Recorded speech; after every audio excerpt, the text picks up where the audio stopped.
Alaska.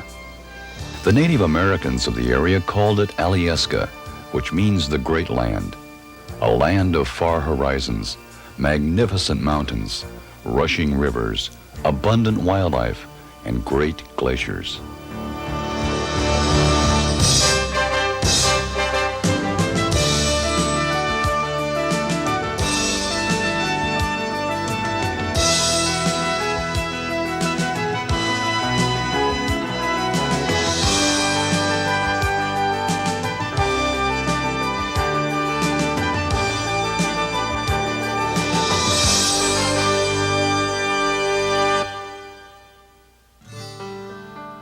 Alaska is America's last frontier, stretching from the wild tundra above the Arctic Circle to the southeastern panhandle with its immense fjords and dark shorelines.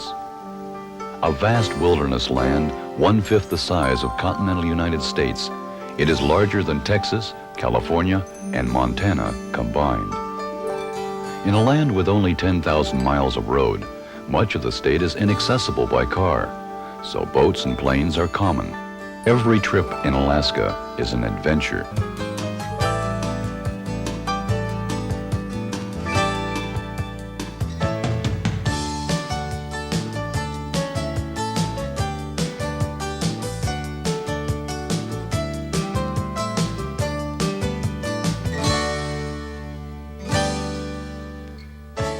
The interior of Alaska is a land of millions of lakes and tall mountain ranges that stretch from horizon to horizon, dwarfing the people that live there.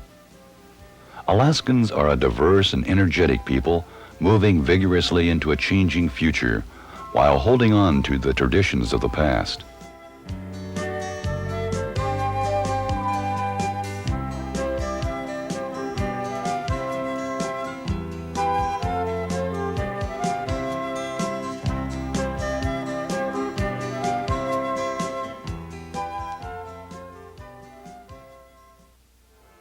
In Alaska, a man or a woman can still dream about building a cabin in an isolated valley, for this spectacular and beautiful land is not filled with people and industry, in contrast to so much of the rest of the world.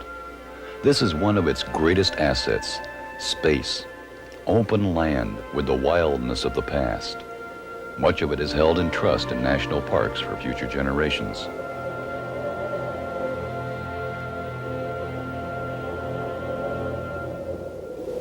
For the explorer and adventurer, there is no land like Alaska, where huge rivers of ice flow down between mountains that are unclimbed and unnamed, silent sentinels to the majesty of the area. The Alaska Range, a bow-shaped wall of mountains that arcs 600 miles across the interior of Alaska, contains spectacular examples of the great forces that shaped our planet. In this geological showcase, great masses of granite thrust themselves into the sky, while vast rivers of ice wind down their slopes. Of North America's 20 tallest peaks, 17 are found in Alaska, and dominating all others is Mount McKinley. Surrounding it is Denali National Park. Until recently called Mount McKinley National Park, it is located in the center of the state. A broad upland tundra region presided over by Mount McKinley, and one of the best game viewing areas in the United States.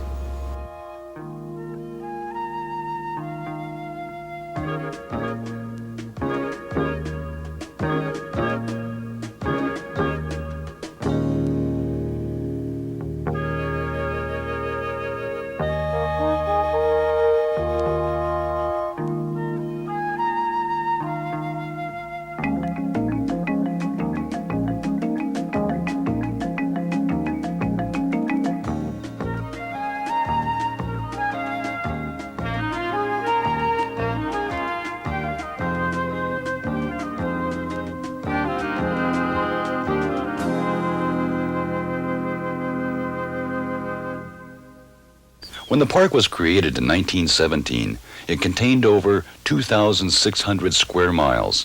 But today, after passage of the Alaska Lands Bill in 1980, the park has been expanded to 7,500 square miles. Originally, access was difficult, but today, The visitor can arrive by car, train, or plane. But if the visitor wants to travel inside the park, and you have to go inside the park for a close-up view of Mount McKinley, you travel some 70 miles on a dirt road. Many visitors are disappointed. For 40% of the time, Mount McKinley is obscured by rain and clouds, preventing a good view. But should you be fortunate to camp at Wonder Lake on a clear day, your backdrop will be the tallest peak in North America, called by the Indians Denali, the Great One. It rises to more than 20,000 feet above sea level.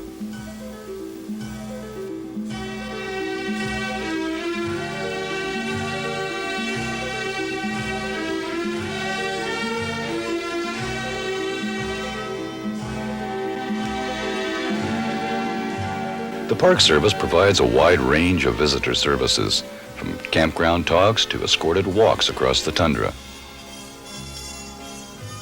The most popular are the dog sled demonstrations held near the park headquarters. These dogs are used during the winter months to patrol the vast area of the park. The Park Service also provides a free shuttle bus for visitors, and from that bus you can see much of the wildlife of Alaska, including the grizzly bear, packing away food, building reserves of fat for the winter. The caribou passes through the park as they migrate long distances each year to satisfy their breeding and grazing needs. The Dall sheep, related to the bighorn sheep of the Rocky Mountains, are the only wild white sheep in the world. Currently, over 1,000 sheep inhabit the park, with both ewes and rams having horns. They can often be seen on the hills and cliffs along the park road. One of their neighbors is the willow ptarmigan, the Alaska state bird. It is also called the Alaskan chicken. They are the most common bird in the park.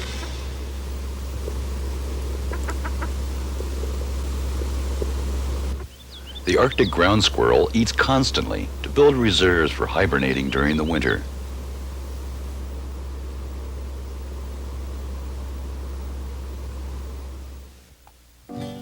Alaska is a diverse land, full of contrasts and extremes. To the far south of Mount McKinley is the Inside Passage, southeastern Alaska, a boater's world of channels, passages, sounds, bays, fjords, and over 1,000 islands ringed by the green of dense spruce and hemlock forests. The homeland of a rich native culture based on fishing, hunting, and gathering that flourished in this wet and mild climate. The Tlinkits, Haidas, and Tsimshians migrated to the tribal areas of southeastern Alaska thousands of years ago and developed an intricate art and lifestyle in harmony with the land. The totem poles, such as those at Totem Pole Blight State Park near Ketchikan, were reconstructed in 1930 to replace disintegrating poles, along with a ceremonial house. They reveal in their art stories about tribal and clan legends, history, and activities. Today, the Tlingit Indians, the largest tribe in Alaska, are enjoying a cultural revival and participating in the development of the areas in which they live, such as Ketchikan. Called the Gateway to Alaska, the first major town after Seattle on the Alaskan Inside Passage, Ketchikan is an important fishing port and the fourth largest city in Alaska. A long and narrow town, many of the businesses are perched on piles above the water, while homes cling to the steep hillsides. It has been described as a city 2 blocks wide and 5 miles long. Creek Street, the once famous red light district, is now a major tourist attraction, with shops, homes, and apartments being built on piles over the creek. The rain capital of Alaska, Ketchikan receives an average of 154 inches each year. Promoting the growth of the heavy forests that sustain logging, an important part of the economy of the region. The wood processing industry and a thriving fishing fleet of crabbers, seiners, trollers, and gillnetters keep the city busy outside the tourist season. Many communities in the isolated Panhandle can be reached only by air or by sea, so the Alaska State Ferries play an important role in the communication network of the area. The ferry system is appropriately called the Marine Highway, and a fleet of 7 modern ships carry passengers and vehicles throughout southeastern. Many tourists use the ferries to travel between the picturesque coastal towns of the Panhandle, while others take the large and luxurious cruise ships. The cruise up the Inside Passage of Alaska is an exciting vacation trip, and many people return year after year to experience the splendor of the landscape. This is not the rugged way to see Alaska, but a floating resort that carries the visitor with all the comforts of home into the jewel of southeastern Alaska and the highlight of most cruises, Glacier Bay, a wonderland of mountains, glaciers, bergs, fjords, and wildlife. 200 years ago, when Captain Vancouver first sailed the area, Glacier Bay was covered in ice some 4,000 feet thick. It then began one of the most rapid retreats of a glacier system in recent history and left behind the barren bay, now almost 70 miles in length. One of the reasons the bay was created as a national parkland was so that scientists could study the changes that occur in an area after the retreat of the glaciers, including the way that plants such as fireweed recolonize the land and help to restore the forests to the shoreline. Most visitors to Glacier Bay come by cruise ships which travel deep into the heart of the bay, where the passengers marvel at the massive glaciers which pour out of the mountains of the Fairweather Range to the water's edge. Tidewater glaciers, whose giant pinnacles of ice, called seracs, break away and fall into the bay, leaving behind bits and pieces of ice that are home to the hair seals, which give birth to their pups on the ice, just part of the abundant wildlife of the bay.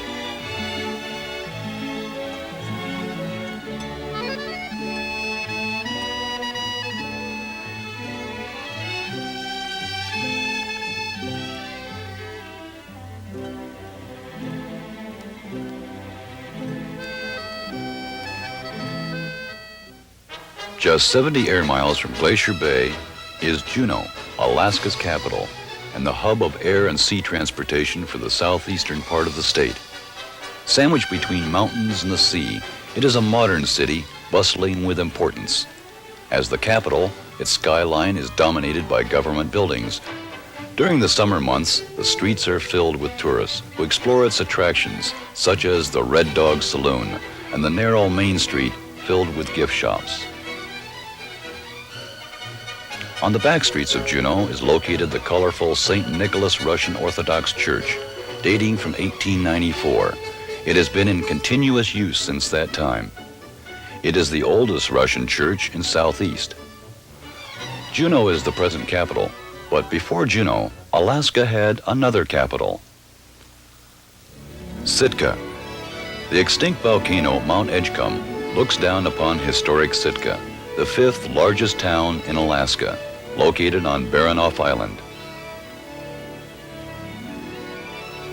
The economy is heavily oriented to fishing, but tourism is rapidly expanding as visitors explore attractions such as the Pioneer Home, the first of which was built in Sitka in 1913 to care for Alaskans over the age of 65 who have resided in the state for 15 years.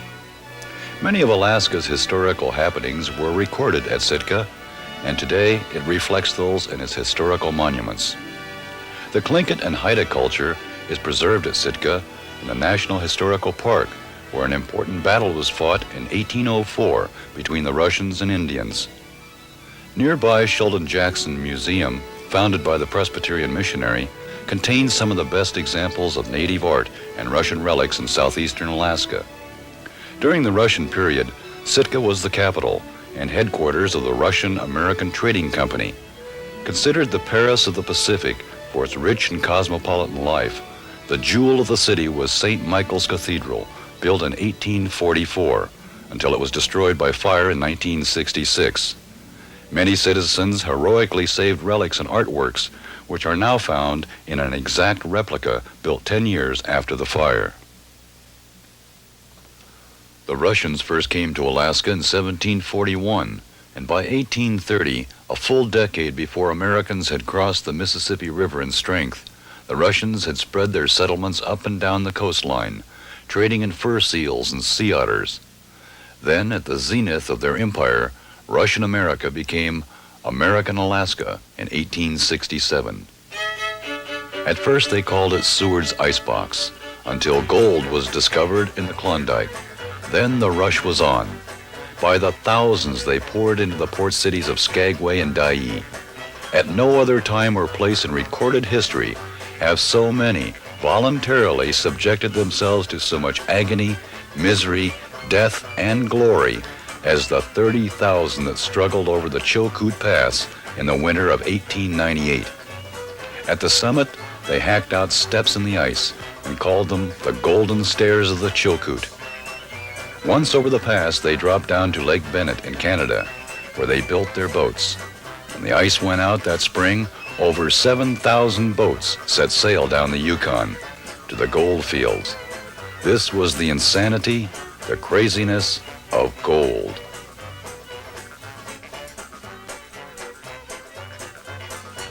The legacy of the gold rush is still found in Skagway, nestled in the mountains at the head of Lynn Canal. Today, except for the cars, Skagway looks much the same as it did during the hectic stampede to the gold fields. It is the jumping-off point for the popular Chilkoot Trail that retraces 33 miles of the stampeders' path over the mountains. The center of Skagway is now a National Historical Park, and the town is being restored by private funds and the National Park Service. Most of the storefronts along the unpaved main street are authentic turn-of-the-century buildings. In the old days, Skagway was one of the most lawless cities in the West. Gunfights, robberies, and murders were common. But today, the villain, Soapy Smith, provides a warm welcome to tourists who are Skagway's main business by pointing out the visitor center, the Arctic Brotherhood Hall, which is one of 90 buildings existing that date from the gold rush period.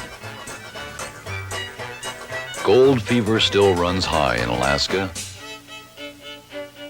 but today it is a big business, and now there is a new gold in Alaska, a different color. It is black gold. The pipeline that did so much to change Alaska. To build the pipeline, they first had to construct the haul road over some of the most difficult terrain in North America. And then, after a tremendous legal and environmental battle, they built the 800-mile-long pipeline to the most exacting standards to carry oil from the North Slope to Valdez. That pipeline did more than divide the last major wilderness area in the United States in half. It changed Alaska forever. Along with the pipeline came a boom like no other before it. While for many Alaskans a quiet way of life disappeared forever, it also brought development to others, such as the residents of Fairbanks. Now Alaska's second largest city, it has a busy commercial base and the northernmost institute of higher learning in the world, the University of Alaska, founded in 1917. It provides excellent educational programs to students from Alaska and around the world.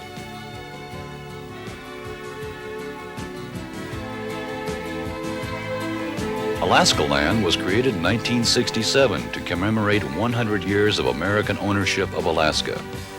It is a mini tour of the 49th state that includes boats, trains, cabins, and museums, some of which were historical buildings brought from the streets of Fairbanks. Taking the sternwheeler, the Discovery, is a chance to look at the old Alaska when it was an isolated land accessible by dog sled during the winter and stage and riverboat during the summer.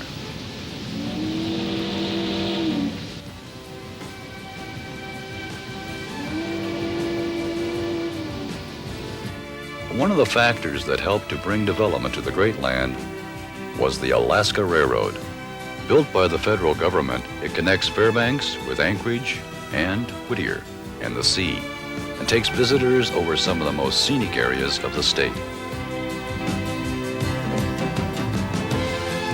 Many visitors to Alaska are surprised to learn that Alaska has a thriving farm industry, much of it centered in the Matanuska Valley, under the Talkeetna Mountains and Pioneer Peak. It was originally settled by members of the Matanuska Colony, a federally sponsored group of settlers that came to Alaska during the Depression years to develop Alaska's rich farmlands. Some of the old farm buildings still dot the valley floor. Today they use modern agricultural methods, and the valley is known for its vegetables which flourish in the 120-day growing season that includes up to 19 hours of sunlight. The valley is not only an important agricultural area, but also a recreational playground, with many of its lakes that dot the valley floor. Alaska is a land of over 3 million lakes. Alaska is not a land of perpetual ice and snow, but a lush, warm land during the summers. And on hot days, the lakes are filled with fun seekers. Many of them live only 40 miles from the valley, in Anchorage, with its expanding skyline of tall buildings. A booming metropolitan area, it is the financial and business heart of the state, as well as a center for the arts and education. The city was heavily damaged in the 1964 Good Friday earthquake, commemorated in Earthquake Park. But Anchorage residents, in the pioneering tradition, rebuilt their city and made it a more beautiful place to live. An important air transportation hub with the rest of the world, over 3 million people pass through its international airport. The largest city of Alaska, with over 2/3 of the state's residents living within its greater trading area. It is still only minutes from the frontier and the magnificent scenery of Alaska, such as the Kenai Peninsula and Portage Glacier.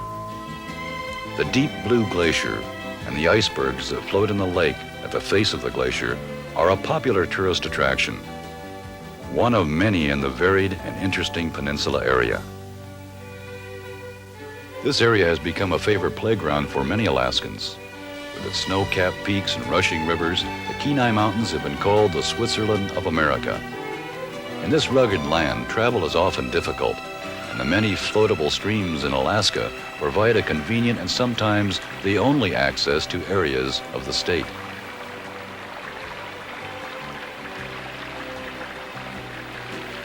The most popular sport in Alaska is fishing, ranging from netting candlefish, which resemble smelt as they swim upstream to spawn in great numbers, to the even more popular salmon fishing.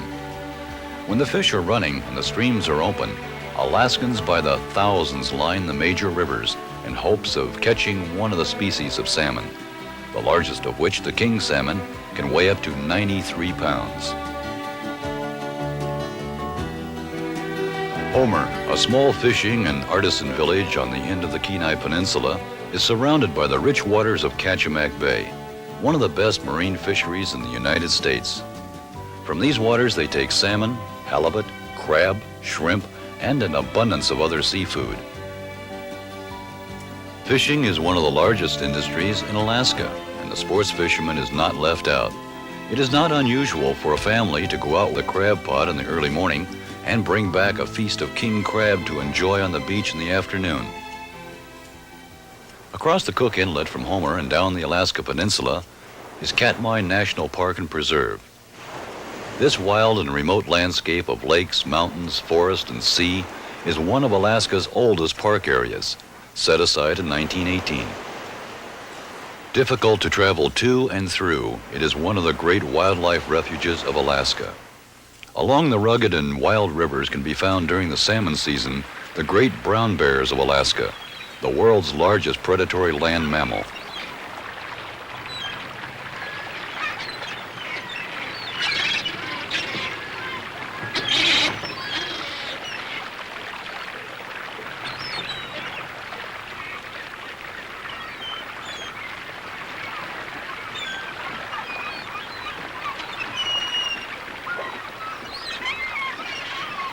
The area was created as a national park land not for its scenic beauty or wildlife, but because here, at the turn of the century, the most violent volcanic explosion in the last 100 years on the North American continent occurred. It was 8 times more violent than the Mount St. Helens eruption and created a valley which at one time rivaled Yellowstone. All that remains now are 100-foot high pumice cliffs and a stark, desolate, brooding valley, the Dead Valley of 10,000 Smokes.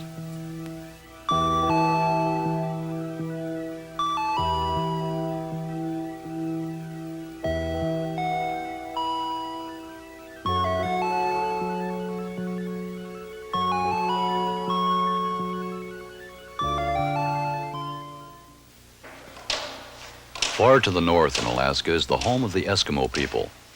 Theirs is a very old culture that goes back almost 10,000 years. Traditional hunters and fishermen, they continue to hunt during the winter, and the main focus of life in the summer is fishing. But their lives are changing rapidly. Many now work outside the village, and modern conveniences are a part of their life. To help cope with the changes, the native corporations are using money from the Alaska Lands Bill and oil revenues and are developing new industries, such as Eskimo-run tourist facilities in Kotzebue and a cultural center to preserve their culture and to explain it to visitors. Traditional dances tell stories about hunting and fishing in their wild and remote land.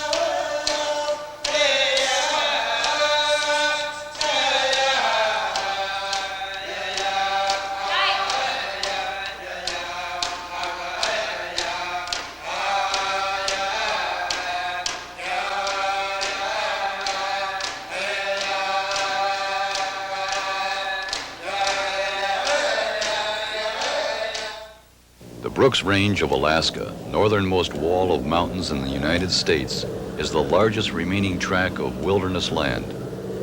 In this awesome sweep of land, the airplane with floats, or the canoe or kayak, are the principal means of transport. This is the wild Alaska, a special place of remote canyons, rugged peaks, wild rivers, pristine lakes, lost in the expanse of haunting beauty.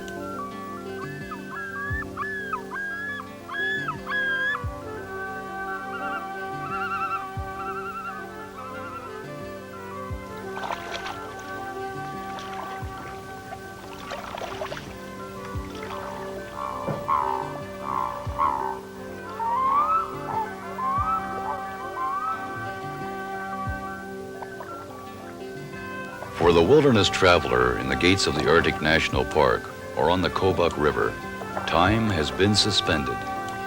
This is the home not of man, but of animals, a great refuge for the wildlife of Alaska.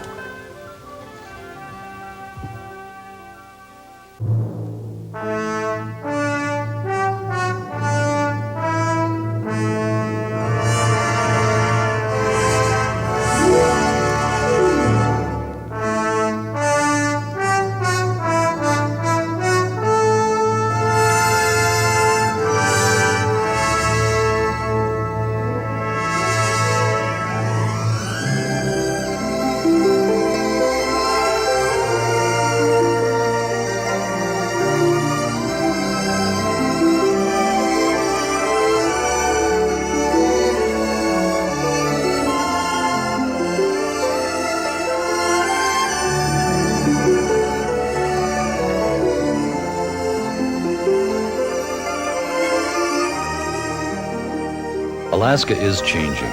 Cities are growing larger. Development is increasing. But there are still rivers that flow unimpeded to the sea, and skylines untouched by man in the great land, Alaska.